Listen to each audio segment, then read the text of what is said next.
booties for black girl nerds.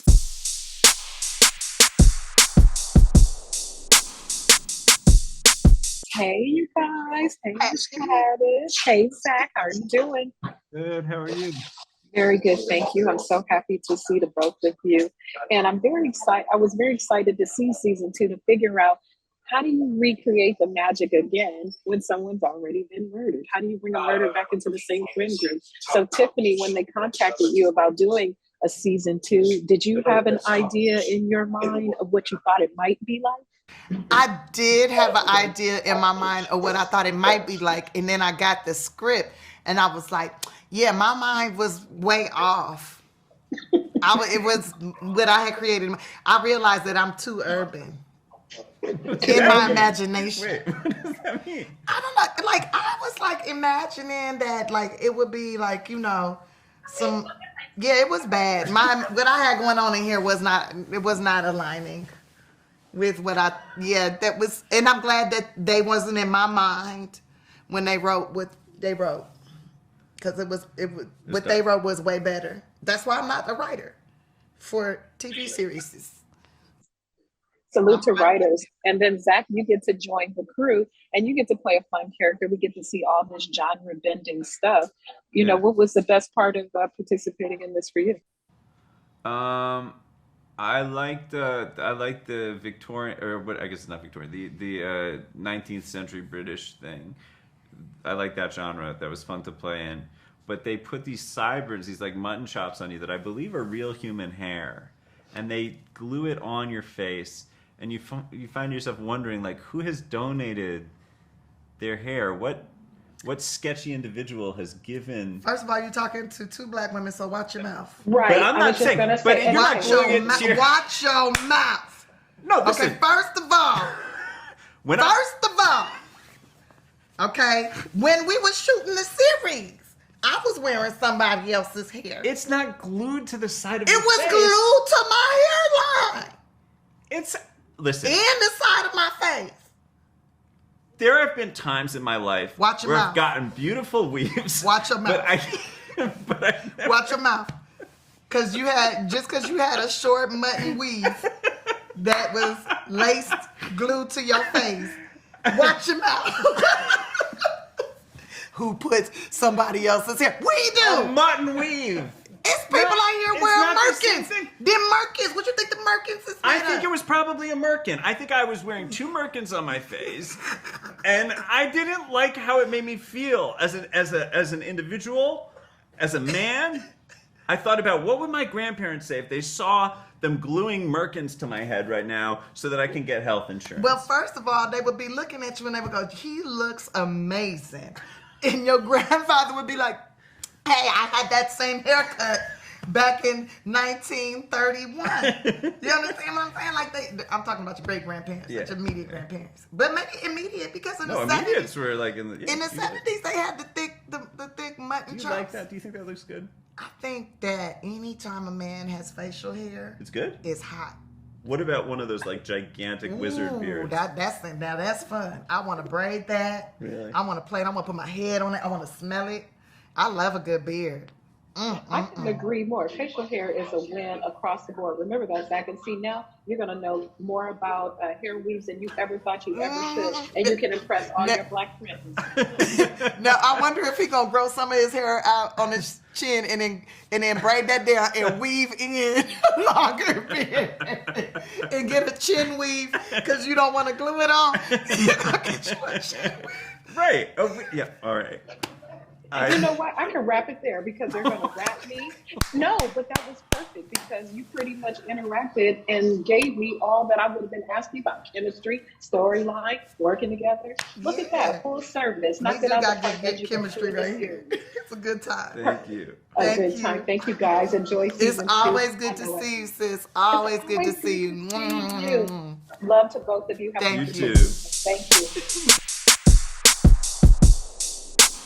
Thank you, guys. I appreciate your patience and your time today. It's crazy out in the streets, let me tell you. I'm in a Beverly Hills Starbucks because I was trying to run, and it's you guys might be down the street, who knows? But thank you again. But thank you again for season 2. There's a different level of excitement that goes to watching characters continue the journey. So Zoe, beginning with you, we got to watch you guys connect, and it was so sweet, and it was so romantic, and now we get to go on another journey that is not of your creation. So what type of satisfaction does it have for you to see your characters continue to grow and expand for a full season and not just, one continuous arc like a film? Oh, totally. I've only been in one other show where I did 2 seasons, and it's a real gift to get to be with a character for 4 months and then another 4 months, and we learn a lot more about Zoe this season. We get to meet her as a daughter, as a protective sister, as someone in love, as a detective. So she keeps unfolding in a really fun way, and I'm grateful that I have the luxury to do that.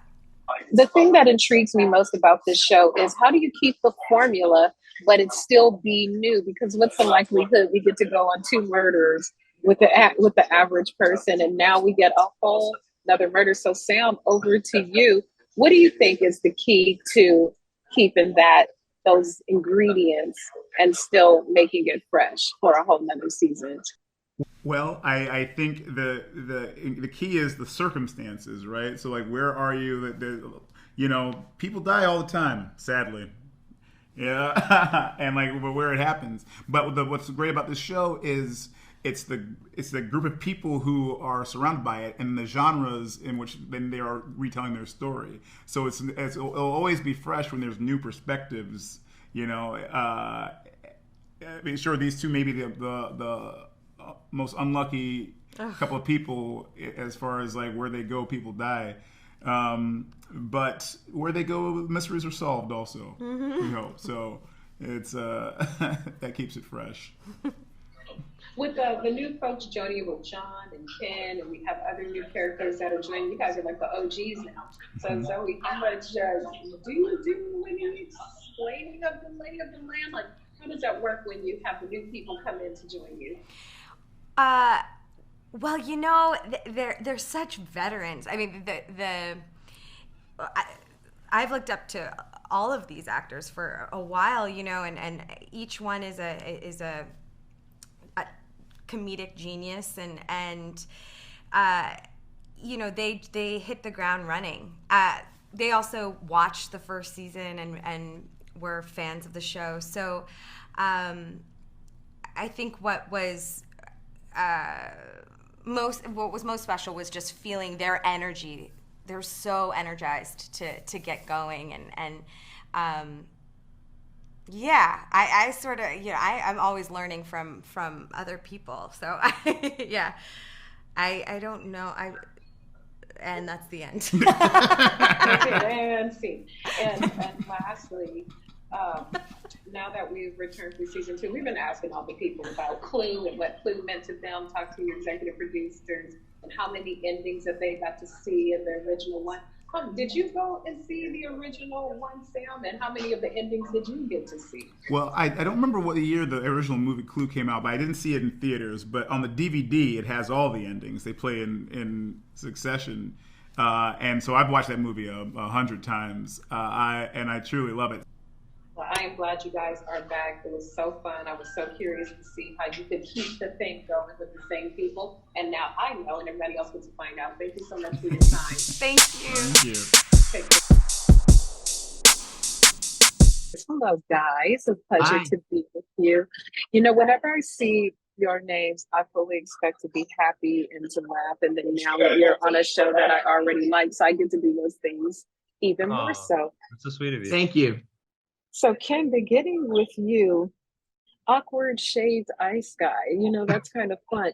And when I was reading the description, there was this language that you have the ability to navigate between drama and comedy with ease. What do you think is the fine line between drama and comedy? Because I've noticed that most comedians are very adept at playing dramatic roles as well as their comedic roles. So why do you think that line is so blurred between the two? I I will actually have to go out on a limb and say, for me personally, and I've heard that saying many times for comedians to make that transition to drama, and there is a roadmap if you can travel that, and there is a straightforward way that you can get there. But I dare say that it's hard to do drama. It's hard to do anything that you're not used to doing instinctively. So if one's a comedic actor and all I've done are comedies, which for me is more or less the case, when you're doing drama, it's stressful. and for me, it's something that, like, on a comedy, literally everyone could be eating a sandwich on my eye line. I'm like, I'll get it. Like, no problem. You know, it doesn't matter. Like, I could do outdoors, could be windy, there could be 3 airplanes. No problem. I'll get the take. We got it. I got it. I'm a pro. But if it's something slightly dramatic and, you know, and everyone is really quiet, no one's in the eye line, I'm like, could the set be even quieter? Like, you know, like, it's really hard to do if you're not doing it all the time. And I think that is something in the Afterparty. I've really got to cherish those moments where I've gotten to kind of add to those 10,000 hours to be good at something, you know, and I hope to continue to do that, yeah, someday. I have no doubt about that. You're just God bless. naturally Thank gifted, you so much. as you are, Joe. To kind of follow up what he was saying about doing things that you don't do instinctually. You get to dance. We get to see you, you know, great posture and all of those things. Is that instinctive for you? For you, John? No, I mean those. I wish they were. I'm not much of a dancer, but it was fun to throw myself in it. And it's one of the privileges of being an actor is to learn a little something on each job, and dance was it for me on this one. And I just kind of exited the process with one, just such respect for dancing, the discipline, the athleticism involved, and also I left just enjoying moving my body more, and it was a real gift to me personally. And lastly, as they are wrapping, in just show of hands, you know, people liken this a lot to Clue. Big Clue guys, who's a big Clue guy? Show of hands. And will you be trying to play it more heavily? I loved Clue as a kid, and it is truly just one of those classic required viewings, you know, of that era. I do say that Chris, and I've talked about it with Chris Miller, who has said, you know, this is his own genre where I think in Clue there was a version on the old videotape or DVD where you have alternate endings. The great thing about the Afterparty, there was only one ending and it was written one specific way. And there was, I admire just the kind of the bold swings that Chris is taking in the murder mystery genre to further it, and then along with the mind movies, obviously, that he's doing, to put his own spin on such a beloved genre is beyond inspiring. Well, you guys are wonderful additions. I love season 1, season 2. Can I just stop you before you go 1 second? I want to know who makes that sweatshirt. Oh, I want to see it. Is it your web? No, it's from Peacock. Oh, okay. All right. I was cold in the Starbucks and I had to put it on. Don't tell Apple. All right. Thank you so much, guys. Thank you so much. Thank you. Hello, ladies. Thank you for your time. Hi. Wow, you guys look great. Did you guys get dressed together? Was this planned? We did coordinate. Vivian asked me yesterday what color I was wearing. Okay, you got to coordinate. I love that. Well, congratulations. Welcome to season 2. Murder mystery is such a fun genre, especially when there's all the comedy. Poppy, beginning with you. What type of a murder mystery fan are you? Okay, there was an era in my life, I think maybe more in my like early 20s, when I was really into true crime and like documentaries, podcasts, and like I don't know what the turning point was, but like at one point I think maybe I just like knew too much about the world, in which I was like, oh, this is really freaking me out now. I was like, I'm getting nightmares. I was like, I'm checking under my bed. I'm like, I'm a grown adult and I'm still like, yeah, it's just like, I don't know why. I think when you're younger and you're just kind of like you need to feel like a thrill, you're like, crime is so cool. And then as I got older, I was like, it's too real.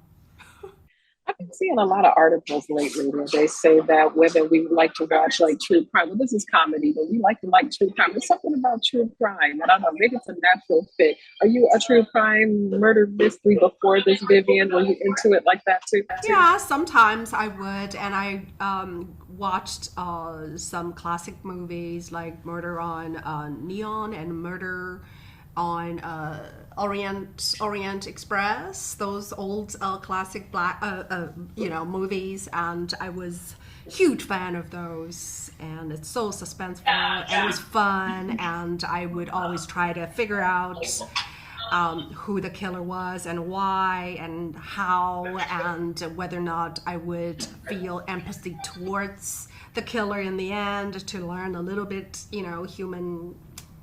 human emotion and all that.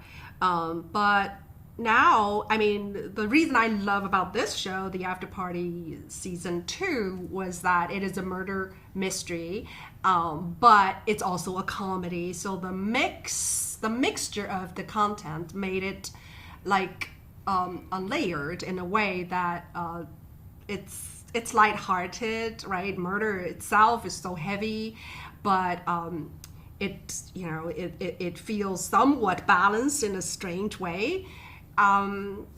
So I don't ever want to go into a wedding with a murder case involved.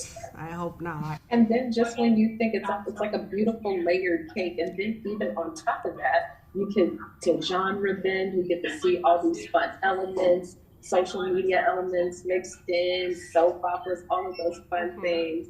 What was the most fun of working on this season for you? In terms of the genre?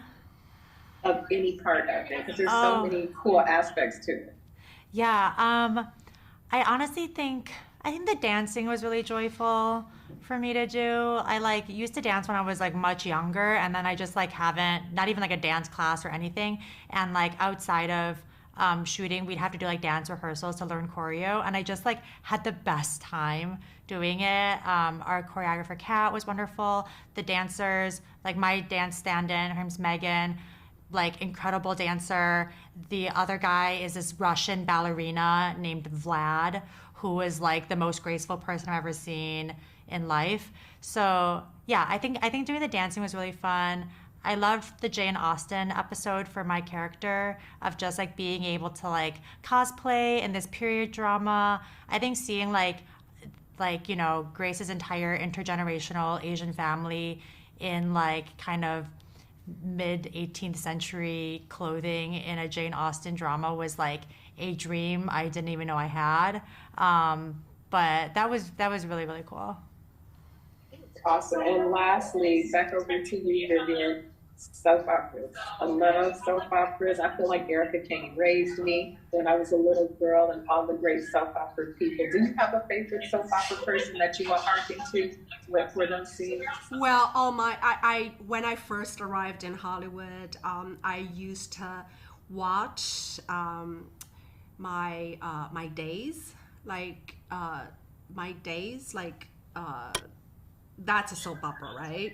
Mm-hmm. Yeah. It's still on. It's still on. Oh my gosh, yeah. And I love a lot of soap opera, Asian soap operas that all the actings are just so moving.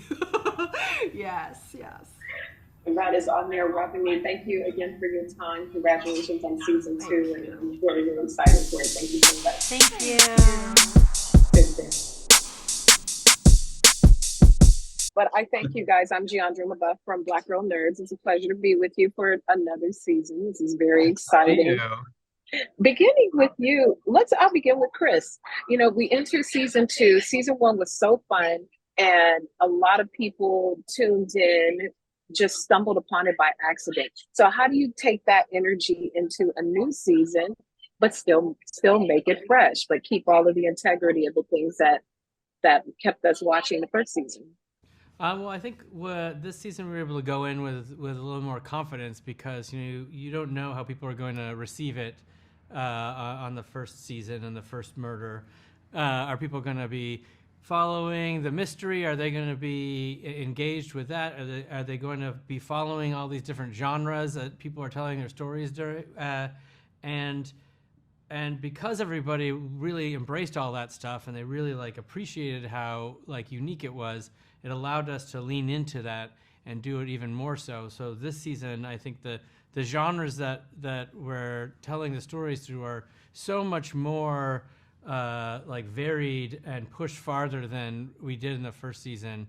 You know, having a Jane Austen period piece with crazy costumes was a thing that seemed like, well, maybe that's too crazy in the first season, but now it feels like everyone's going to go along for the ride. And so it gave us the freedom to make bolder choices and make it feel even more unique and special. So switching over to you, when you get to play in all of these different genres, what doesn't make the cut? Because we're going to see infusing some social media angling. We're going to see, like you mentioned, Jane Austen. There's all kind of fun things. So what doesn't make the cut? Like what's doing too much at this point?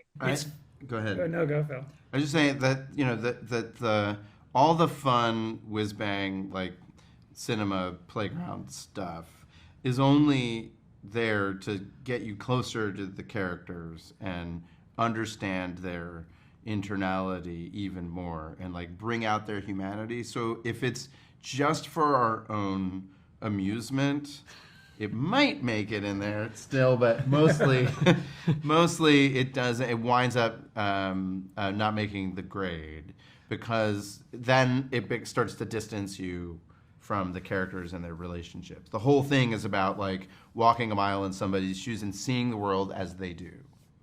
Yeah, there are definitely genres that we love that we have not been able to figure out how to get into the show. Like we talked a lot about Westerns, sci-fi, and that's not to say we won't in future seasons. We might figure it out, but for now we haven't figured out like how do you have an alien in someone's story that actually makes sense in the context of the rest of the show. Just give me a minute. We'll get it. You can't jam that stuff in. It has to come organically out of the character. That's how all those stories evolve. Like how would this person see themselves in the world, and then that's the way that it makes it feel organic and not just like a gimmick. Listening to you say that, it makes me think of this story we just saw in Vegas about all these people said they saw an alien land in the backyard. I don't know, maybe Tiffany's character, they land in the backyard in the aftermath of this. That Detective Danner has seen an alien. She's definitely seen an alien. She's the most likely to have been to space and back. Yes. Or it'd be like it totally like she just punched an alien in the face and then I'm like, oh yeah, that was Thursday. Yeah. Or maybe it's like a fever dream or something, where they all eat edibles at the party. Are you pitching yourself for the writing stuff? Because you're throwing a lot of good ideas. Good. I mean, if y'all want me to come through, I can. I can do that. I'm not a writer, but I am a weirdo, creative kind of person. I love it. So lastly, show of hands. I was just talking to Ken and John about Clue and what Clue means to their lives. This is, in some similarity, but a different type of vein.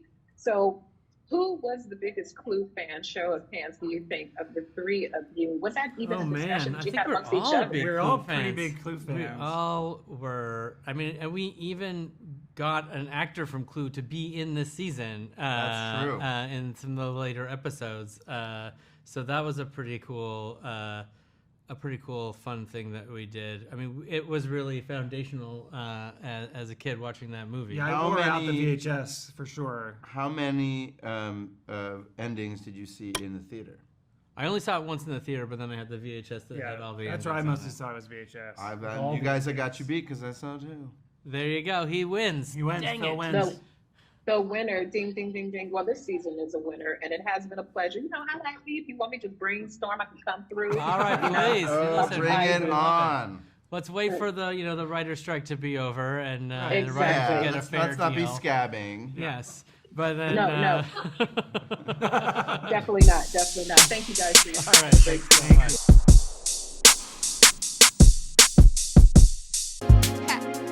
Better shake your booties for black girl nerds. Better shake your booties for black girl nerds.